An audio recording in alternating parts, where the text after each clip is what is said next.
Felda yang selama ini dijadikan benteng terakhir UMNO Barisan Nasional, tuan-tuan, sudah mulai pecah, sudah mulai runtuh satu persatu. Di kawasan Jengka saja, 2 tahun lepas, lebih daripada 1000 peneroka memfailkan saman ke atas Felda kerana tipu perahan sawit, tuan-tuan. Yang fail saman ni dia tidak kira parti, tuan-tuan. Bila dia rasa dia kena tipu, baik PAS, baik Parti Keadilan, baik UMNO, mereka sama-sama fail saman. Dan hari ini lebih daripada 2000 peneroka memfailkan saman ke atas Felda kerana tipu perahan sawit, tuan-tuan. Apabila kerajaan melihat peneroka-peneroka sudah mula berani menyuarakan hak mereka, peneroka-peneroka sudah berani untuk memberontak, menentang pemerintah, menjatuhkan UMNO Barisan Nasional melalui cara demokrasi, maka pemimpin negara hari ini cuba menggula-gulakan peneroka dengan mengumpan peneroka dengan berbagai imbuhan, dengan banyak sekali wang ringgit ditaburkan ke rancangan Felda untuk pastikan peneroka terus memberi undi kepada Barisan Nasional, tuan-tuan. Yang terbesar sekali yang warga Felda dapat, mungkin ada di kalangan saudara-saudara ini asal daripada Felda, atau tuan-tuan ada saudara mara rancangan Felda. Satu jumlah yang begitu besar yang tak pernah diberi sebelum ini kepada peneroka, iaitu berjumlah RM15,000, tuan-tuan, dibagi kepada peneroka untuk apa? Untuk pastikan mereka undi Barisan Nasional, tuan-tuan. Tapi peneroka-peneroka yang cerdik, peneroka-peneroka yang tahu dari mana punca duit itu diambil, insya-Allah tidak akan tergoda sebesar mana mereka hantar duit, tuan-tuan. Sebab apa? 15,000 pun datang daripada titik peluh peneroka. Tuan-tuan bayangkan, setiap peneroka yang memfailkan saman ke atas Felda dalam kes perahan sawit. Kalau tuan-tuan duduk di bandar tak libat dengan sawit, mungkin tak tahu cerita perahan. Tapi buat-buat faham saja. Perahan sawit ini kalau tipu 3% perahan saja, untuk setahun seluruh peneroka, kerajaan boleh kutip lebih daripada 1 bilion, tuan-tuan, hasil penipuan perahan sawit. Sebab itu bila dia beri 15,000 kepada peneroka, jumlahnya lebih kurang 1.6 bilion. Menurut seorang pegawai Felda yang beritahu saya, jumlah itu boleh dapat dengan menipu 3% saja perahan sawit, dia sudah boleh dapat 1 bilion lebih, tuan-tuan. Jadi duit itulah, duit tipu ini berbelas tahun dia tipu, 1 tahun saja dia bayar balik kepada peneroka, tuan-tuan. Tuan-tuan, peneroka 30 tahun, 40 tahun membanting tulang. Saya dibesarkan dalam tanah rancangan Felda, dibesarkan keluar masuk kebun getah, keluar masuk ladang sawit, daripada usia 7 tahun sampailah sekarang masih keluar masuk ladang, tuan-tuan. 30 tahun, 40 tahun membesar di tanah rancangan Felda, peneroka membanting tulang puluhan tahun, dapat RM15,000. Isa Samad, pengurusi Felda, tuan-tuan, 8 bulan jadi pengurusi Felda, dia buat jamuan raya Aidilfitri tahun pertama jadi pengurusi Felda, guna duit Felda RM353,000, tuan-tuan. Peneroka 30 tahun dapat RM15,000. Peneroka UMNO kata, wah, besar sekali. Ada makcik-makcik dekat Felda melompat bila Perdana Menteri umum bagi durian runtuh RM15,000. Nasib baik kain dia tak terlondeh masa melompat, tuan-tuan. Tapi Isa Samad 8 bulan saja jadi pengurusi Felda, sudah rembat RM300,000 lebih. Untuk apa? Jamuan raya bersama pengundinya, guna duit daripada Felda, hasil titik peluh-peluh mak ayah saya, hasil titik peluh saudara mara saya di rancangan Felda, tuan-tuan. Dan yang terbaru, bila saham Felda Global Ventures dilancarkan, katanya peneroka akan dapat untung. Peneroka lah yang bakal meraih keuntungan. Tapi daripada keseluruhan berapa bilion jumlah keseluruhan saham itu, peneroka dan kaki tangan Felda hanya memiliki 4% daripada jumlah keseluruhannya. 96% lagi dimiliki oleh pihak lain. Dan peneroka diberi saham. Berapa banyak yang peneroka fikir mereka akan jadi jutawan? Tunggu punya tunggu, tuan-tuan. Tiba-tiba diumumkan peneroka dapat saham sebanyak 800 unit, tuan-tuan. Tuan-tuan yang main saham mungkin tuan-tuan tahu, orang tak main unit-unit, tuan-tuan. Orang main lot-lot. Berapa lot? 10 lot, 20 lot. Mana ada orang main 10 unit, 20 unit, 100 unit. Mau jual pun susah, tuan-tuan. tapi dia tipu peneroka. Dapat 800 unit. Peneroka fikir percuma. Nak saham, nak durian roto 15,000, sign borang 60 muka surat tuan-tuan. Kalau tak sign, dia takut nanti tak dapat duit durian roto.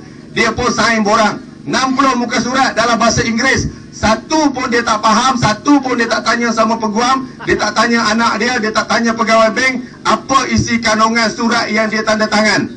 Selepas 6 bulan disenaraikan, tiba-tiba bank hantar surat, kau bayar balik duit aku yang kau pinjam dulu. Baru tahu rupanya borang yang diisi, borang yang disain 60 muka surat, rupanya borang pinjaman bank untuk beli saham 800 unit tuan-tuan. Macam peneroka ini tidak ada harga diri. Peneroka dibuat macam anjing gurak tuan-tuan. Peneroka dipaksa isi borang loan, sedangkan mereka tak perlu pun.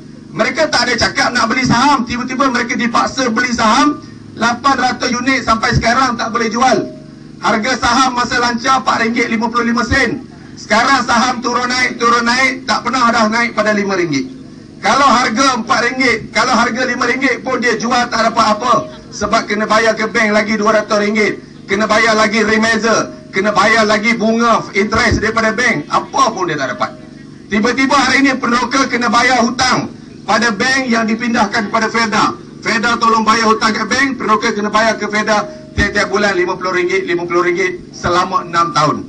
Patut dia dapat RM50, tapi bukan dapat, tapi dia lagi bagi lagi hutang RM50. Sampai macam tu tuan-tuan, UMNO Barisan Nasional nak tipu peneroka Feda tuan-tuan. Sebab itu masa dia bagi 15,000 pun dia nak tipu.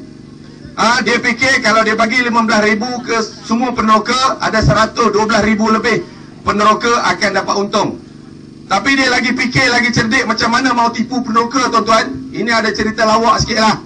Perdana Menteri dengan Rosmah naik helikopter sama dengan pilot. Dia bincang macam mana kita nak bagi semua peneroka gembira, semua peneroka boleh sokong kita. Kalau kita bagi 15,000 kepada peneroka Feda, 112,000 peneroka akan gembira, akan sokong UMNO. Kemudian Rosmah cakap, jangan buat macam tu abang. Kita pecah-pecah. Kita bagi 5,000 dekat ayah, 5,000 dekat mak, 5,000 dekat anak. Jadi kita dapat 3 grup. Kalau anak 3 orang, satu keluarga 5 orang. 5 orang kali 100,000, kita dapat 500,000 yang sokong kita. Tiba-tiba pilot itu gelak, ketawa. Dia ketawa, dia kata, Datuk Seri, itu masih belum lagi boleh gembira ramai orang. Datuk Seri Najib kata apa? Habis siapa yang mau bagi gembira ramai orang? Macam ni pilot itu kata. Datuk Seri terjun, ini helikopter sama dengan Rosmah, satu Malaysia akan gembira kalau Datuk Seri terjun. Kalau bagi 5,000, bagi 5,000, bagi 500, berapa orang saja yang gembira? Tapi kalau dia terjun daripada helikopter dengan isteri dia, semua orang gembira. UMNO pun gembira, Muhyiddin Yassin pun gembira tuan-tuan. Ini cerita rekaan semata-mata. Ada kena mengena dengan mana-mana Najib. Nanti jangan ada yang saman saya pula. Tuan-tuan yang dikasih sekalian, macam tu mereka nak tipu peneroka. Sebab tu dia bagi 5,000 kat ayah, 5,000 dekat mak, kemudian 5,000 dekat anak. Tapi semua sudah habis tuan-tuan. Dah habis dah. 5,000 zaman sekarang, kalau bagi anak 5 orang dapat RM1,000 seorang. Kalau dia boleh tahan 1 minggu, itu kira sudah bagus tuan-tuan. Masuk pasar raya sudah habis 200-300. Sagi dia lalu jalan raya isi minyak, lepas tu dia kena saman, sudah habis duit tuan-tuan. Akhirnya dia umumkan lagi, kita nak kasih pula dividen kerana Feda Global Venture sudah berjaya. Sahamnya sudah naik, kita bagi dividen. Sedangkan orang-orang cerdik buka laman website bursa saham, kita tengok hari-hari Feda Global Venture jatuh, menjunam. Naik 2 sen, 3 sen, jatuh 5 sen. Naik 1 sen, jatuh 10 sen. Semua jatuh. Tiba-tiba dia umum, kita akan bagi dividen kepada peneroka. Semua peneroka dapat dividen. Dia bagi pula 300 lebih. Jadi peneroka yang tak cerdik, dia kata ini menunjukkan Feda Global Venture berjaya. Pelik tak tuan-tuan? Orang tak masuk saham pun dapat dividen. Patut dividen, orang beli saham dia dapat dividen. Ini tak beli saham pun dapat dividen. Kalau macam tu, baik tak payah beli saham. Sebab yang beli saham kena hutang dengan Feda. Tuan-tuan, ada satu makcik, suami dia dah meninggal. Kemudian makcik tu pula meninggal. Tiba-tiba surat datang daripada bank kepada anak dia, atas nama mak dia. Datang, dia kata, mak kamu ada hutang RM3,640, RM3,840 daripada bank. Anak dia cek, dia kata mak dia tak pernah apa buat pinjaman bank. Bila dia semak, dia tanya pengurus kata, saya tolong isi borang pinjaman bank. baik punya pengurus tuan-tuan. Tolong isi borang pinjaman bank. Tapi hari ini bukan sekadar peneroka yang kena tipu, pengurus FEDA pun kena tipu tuan-tuan. Pegawai FEDA lagi teruk kena tipu. Peneroka 800 unit saja, 3,000 lebih saja. Tapi pegawai FEDA dapat berapa? 3 lot. Free ke tuan-tuan? Sorry lah free. Dalam UMNO tak ada free, semua kena bayar. Pengurus FEDA, pegawai FEDA kena buat, dipaksa buat pinjaman bank berapa? RM16,000. Bila mereka dengar cakap pengurus yang tak cerdik, dengar cakap Najib Tun Razak, Najib kata, tuan-tuan jangan cepat-cepat jual, simpan biar duit itu beranak. Mana bang beranak, hari-hari jatuh tuan-tuan. Semua anak dia gugur, tak jadi anak. Akhirnya sekarang bila dia nak jual, tak boleh jual sebab saham itu jatuh. Jadi dia berhutang dengan bank. Bank sudah tutup hutang berapa? RM16,000 tuan-tuan. Sebab itu dalam senyap-senyap ada pegawai-pegawai FEDA yang sedar, dia bersama dengan kita menyokong kita tuan-tuan. Dan ramai kaki tangan FEDA, pengurus FEDA sebagainya lagi, bila dia pencen saja, dia terus serah borang PAS. Yang terbaru tuan-tuan, saya nak maklumkan kalau ada warga FEDA ataupun saudara mara tuan-tuan yang FEDA, tolong bagi tahu. Yang terbaru seminggu lepas, bekas presiden Kesatuan Sekerja FEDA Shah Indra Ismail telah pun menyerahkan borang menyertai PAS tuan-tuan. Berarti apa yang PAS cakap selama ni betul, apa yang Pakatan Rakyat selama ni betul. Kalau tidak, kenapa dia orang besar yang pernah jadi naib presiden MTUC boleh menyerahkan borang menyertai PAS tuan-tuan. Tuan-tuan yang dikasihi sekalian, inilah nasib yang berlaku kepada peneroka FEDA. Yang walaupun orang bentong ini, yang tuan-tuan bukan FEDA, tuan-tuan juga perlu bela, perlu juga sama-sama perjuangkan. Kerana mereka adalah rakyat Malaysia yang patut mendapat hak yang sama. Rakyat Malaysia yang tidak sepatutnya ditipu, dibohongi kerana mereka kurang pendidikan. Peneroka FEDA sekolah setakat berapa saja tuan-tuan. Kalau di sekolah darjah 3 pun itu kira sudah pandai tuan-tuan. Jadi dia tak pandai, sebab itu dia boleh kena tipu. Dia tak tahu apa itu saham. Dia tak tahu apa saham. Sekali orang nak bagi duit, mesti dia mahu tuan-tuan. Bila dia ugut, kalau tak isi borang nanti tak dapat duit, dia sudah takut. Sebab itu sign lah borang. Rupanya yang dia sign itu borang loan tuan-tuan. Tuan-tuan yang dikasihi sekalian, saya juga nak berkongsi maklumat yang petang tadi saya sebut saya sebutkan di FEDA Lurah Bilut. Baru ni saya pulang daripada, saya pergi ke Lahad Datu, ke FEDA Sahabat untuk meninjau perkembangan kes serangan pengganas Sulu di negeri Sabah tuan-tuan. Satu berita yang mengejutkan kita semua, iaitu apabila timbul kisah seorang lelaki yang kemudiannya ditangkap polis, didapati bersalah memberi perlindungan kepada pengganas Sulu. Yang pasti lelaki itu bukan Anwar Ibrahim tuan-tuan. Mereka kata Anwar Ibrahim yang bawa masuk pengganas Sulu, tapi bila ditangkap, Ketua UMNO Cawangan tuan-tuan yang kena tangkap antaranya. Siapa itu? Iaitulah yang bernama Mat Bom. Mat Bom atau nama sebenar Ahmad Malandi. Saya semak siapakah dia Mat Bom ini. Dan saya dapat maklumat daripada bekas Setiausaha UMNO kawasan Silam, bahagian Silam, di kawasan di Lahad Datu sana. Beliau memaklumkan bahawa Mat Bom ini mendakwa bahawa tanah FEDA seluas 100 hektar itu, dia kata itu tanah dia punya. Lalu dia ceroboh masuk dalam tanah FEDA, dia kutip hasil sawit. Daripada mula FEDA Sahabat ditubuhkan, sampailah dia kena tangkap tuan-tuan. 100 hektar tuan-tuan, dia tak kena apa-apa tuan-tuan. Sebab apa? Sebab dia Ketua UMNO Cawangan. Dia boleh kutip hasil sawit, dan FEDA bagi lagi dekat dia kontrak-kontrak membaja, meracun, kutip buah sawit. Semua bagi kontrak dekat dia. Dan dalam pertelagahan ini, Perdana Menteri Najib Tun Razak telah pun menghadiahkan lagi 15 ekar lagi tanah pada dia. Sedangkan generasi kedua FEDA, rakyat Malaysia ramai lagi yang tidak memiliki tanah. Tadi anak-anak FEDA di Lurah Bilut menuntut diberikan tanah kepada mereka untuk tapak rumah untuk mereka tinggal. Ada tanah kosong lebih daripada 800 ekar, tapi dibiarkan semak, tidak mahu diagihkan kepada anak peneroka. Ada anak peneroka yang bercucuk tanam di tanah Rizab, berhampiran kawasan FEDA di Bukit Damar. Mereka memanfaatkan tanah-tanah kosong yang semak samun bertahun-tahun lamanya. Mereka gunakan tanah ini, mereka buat projek pisang tuan-tuan. 60 ekar, 70 ekar projek pisang. Tiba-tiba sebulan lagi pisang mereka hendak dipetik, hendak diambil, nak masak. Kerajaan melalui PBT Temerloh telah memusnahkan semua ladang pisang mereka tuan-tuan. Lebih daripada 7 tan buah pisang dilonggok, dikumpulkan semua, dimusnahkan. Bukan sekadar pokok pisang, tuan-tuan, buah pisang itu dicincang-cincang supaya mereka tak boleh ambil manfaat daripada buah pisang tersebut, tuan-tuan. Ini berlaku di negara ini, bukan berlaku di Palestin, tuan-tuan. Bukan berlaku di Iraq, bukan berlaku di Israel, tapi berlaku di Malaysia, berlaku di negeri Pahang yang menteri besarnya orang Bentong, tuan-tuan. Dan bukan berlaku di bawah kerajaan DAP, tuan-tuan. Ini bukan Lee Kuan Yew merintah, ini bukan DAP perintah, tapi UMNO Barisan Nasional perintah. Mereka melakukan kezaliman kepada rakyat mereka sendiri. Apa salahnya mereka tunggu lagi sebulan supaya buah pisang itu dapat dikutip oleh anak-anak broker? Tapi tak, tuan-tuan, mereka musnahkan, kemudian mereka tinggal. Hari ini jadi semak samun, tak ada projek apa pun mereka buat, tuan-tuan. Tapi orang macam Mak Bom di Sabah itu dibiarkan saja mengutip hasil sawit Fedah 100 hektar, bukan sikit, tuan-tuan.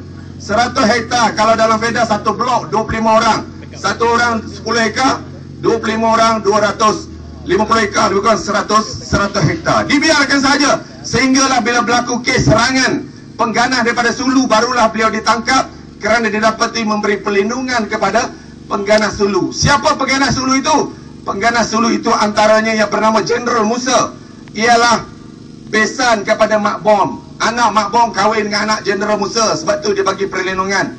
Ini semua saudara mara dia. Dan mereka yang dipanggil pengganas Sulu ini, tuan-tuan, mereka berulang alik masuk ke Pedah Sahabat sudah berpuluh tahun. Sebahagian mereka dapat IC, dapat kad penalan. Sebab apa? Sebab mereka beri undi kepada UMNO Barisan Nasional, tuan-tuan. Mereka dapat IC. Dan mereka antaranya siapa nama yang merupakan pegawai daerah, penolong pegawai daerah Kudat, Agmudin Kiram. Agmudin Kiram, pegawai daerah, penolong pegawai daerah. Kalau orang Filipina atau kan boleh jadi penolong DO, tuan-tuan. Mesti dia rakyat Malaysia, mesti dia ada IC, baru dia boleh dapat itu semua. Mereka diberi layanan istimewa, sedangkan mereka itu asalnya pendatang asing yang diberi kad penalan. Dan saya terkejut bila masuk dalam Fedah Sahabat, berapa ramai rakyat-rakyat Filipina boleh berniaga, jual rokok, jual itu, jual sebagainya, tanpa mereka ada dokumen. Mereka tak pun dihalau, mereka tak pun dihantar pulang. Mereka boleh bebas keluar masuk dalam Fedah Sahabat. Ada yang bercucuk tanam di atas tanah Fedah Sahabat. Pagi pergi bercucuk tanam, petang dia balik, setengah jam saja naik bot balik ke Filipina, tuan-tuan. Mereka boleh dibiarkan bebas, macam tanah itu harta mak bapak mereka, tuan-tuan. Tapi kita sendiri, rakyat Malaysia, rakyat yang ada kad penalan, rakyat yang dilahirkan di sini, dilayan seperti kita ini tidak ada harga diri. Kita dilayan lebih teruk daripada pendatang asing, tuan-tuan. Ini yang berlaku dalam negara kita, tuan-tuan. Hari ini, oleh kerana itulah yang ditanam oleh UMNO Barisan Nasional, yang ditanam oleh Tun Dr. Mahathir. Sekarang mereka sedang menuai hasilnya, tuan-tuan.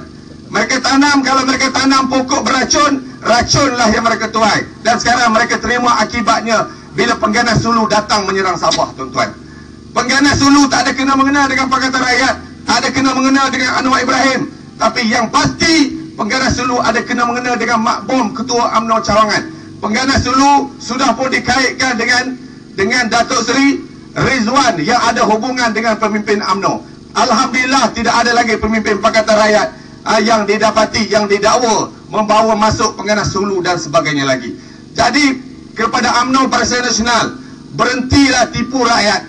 Sebab bukan semua orang kamu boleh tipu dalam semua masa. Bukan semua rakyat boleh ditipu. Dan orang-orang Islam, saya berpesan, jangan kamu disengat pada lubang yang sama sebanyak 2 kali. Ini pesanan Nabi SAW. Kalau dulu dah kena tipu, kali ini mau kena tipu lagi ke? Kalau kena tipu juga, berhenti jadi orang lah. Tuan-tuan yang dikasihi sekalian, sebab itu malam ni saya berdiri di atas pentas ini. Walaupun ini bukan pentas PAS, pentas DAP, tapi mereka bersama-sama dengan kita memperjuangkan keadilan, memperjuangkan hak, memperjuangkan kebaikan, kebenaran untuk seluruh rakyat Malaysia. Dan saya menyeru orang-orang Melayu Islam yang berada di sini, berilah undi kepada rakan-rakan kita daripada DAP. Berilah undi kepada mereka kerana terbukti, tuan-tuan, kerajaan pimpinan Lee Kuan Yew di Pulau Pinang yang dipimpin oleh DAP lebih bertanggungjawab, lebih berakhlak mulia berbanding dengan kerajaan UMNO Barisan Nasional di negeri Pahang ini, tuan-tuan. ketika mana kerajaan Malaysia di bawah UMNO menyekat bantuan-bantuan ke sekolah agama rakyat, tapi bila Ling Goeng jadi Ketua Menteri Pulau Pinang, dia lipat gandakan bantuan kepada sekolah agama, memberi anugerah kepada pelajar-pelajar tahfiz yang MCA tak pernah buat, MIC tak pernah buat, UMNO pun tak pernah buat, tuan-tuan. Jadi apa lagi kita mahu, tuan-tuan? Di Perak, ketika mana PAS mempunyai kerusi yang sedikit, DAP lebih banyak kerusi, tapi DAP sendiri bersetuju mencadangkan calon daripada PAS menjadi Menteri Besar Perak, tuan-tuan. Dan di bawah kerajaan PAS, Kerajaan Pakatan Rakyat di Perak, pimpinan Datuk Seri Nizar Jamaluddin bersama rakan-rakan daripada DAP, tuan-tuan, tanah beberapa ekar telah diluluskan untuk penanaman sawit bagi projek ekonomi sekolah pondok Tuan Guru Haji Latif di Penggalang Hulu Gerik, tuan-tuan. Tuan Guru Haji Latif, untuk pengetahuan orang-orang Melayu Islam di sini, beliau ialah ahli Majlis Fatwa Kerajaan Negeri Perak. Saya berasal daripada Hulu Perak, tuan-tuan, yang membesar di negeri Pahang. Tuan Guru Haji Latif bukan pimpinan PAS. Tuan Guru Haji Latif seorang tok guru agama, seorang alim, seorang ulama, ahli Majlis Fatwa Negeri Perak. Dia sudah bertahun-tahun sejak Tajul Rosli jadi Menteri Besar, dia minta bagilah sebidang tanah, dia nak tanam sawit untuk apa? Untuk projek ekonomi sekolah pondok dia, tuan-tuan, sekolah agama dia. Dia bukan nak minta duit, dia minta tanah yang ada perhampiran. Tidak diluluskan di zaman UMNO memerintah Perak. Tapi bila DAP bergabung dengan PAS, bergabung dengan Parti Keadilan, mengambil alih negeri Perak, kerajaan inilah yang meluluskan tanah kepada pondok Tok Guru Haji Abdul Latif di Keruh. Nak dapat marah tu. Okey. Baik. Dan satu sejarah, tuan-tuan, yang tercipta di negeri Perak ketika mana UMNO Barisan Nasional menghilangkan tanah Rizal Melayu 500 ekar, membina kilang simen Perak Hanjung di Padarengas. Hari ini dah jadi YTL punya. 500 ekar lebih tanah Rizal Melayu hilang, tidak diganti. Bila Pakatan Rakyat perintah, bila PAS bekerjasama dengan DAP, bekerjasama dengan Parti Keadilan, perintah Perak, 8 bulan perintah, tanah 500 hektar Rizal Melayu yang hilang kerana pembinaan simen zaman kerajaan UMNO telah diganti oleh Kerajaan Pakatan Rakyat, gabungan PAS, DAP, PKR, tuan-tuan. Maka manakah kerajaan, manakah parti yang lebih baik untuk kita pilih dalam pilihan ini, tuan-tuan? Tak lain tak bukan, ialah parti-parti yang bergabung dalam Pakatan Rakyat. Maka sebab itu saya mengharapkan seluruh pengundi di Bentong ini pada malam ini, kita bertekad pada hari pilihan raya nanti kita sama-sama pastikan kemenangan berpihak kepada Pakatan Rakyat. Tak kira lah parti yang bertanding itu PAS ke, PKR ke, DAP ke, asal bukan UMNO kita sokong, ataupun ABCD asal bukan cap cacing, tuan-tuan undi. Sekian, terima kasih. Wabillahi taufiq wal hidayah. Assalamualaikum warahmatullahi wabarakatuh.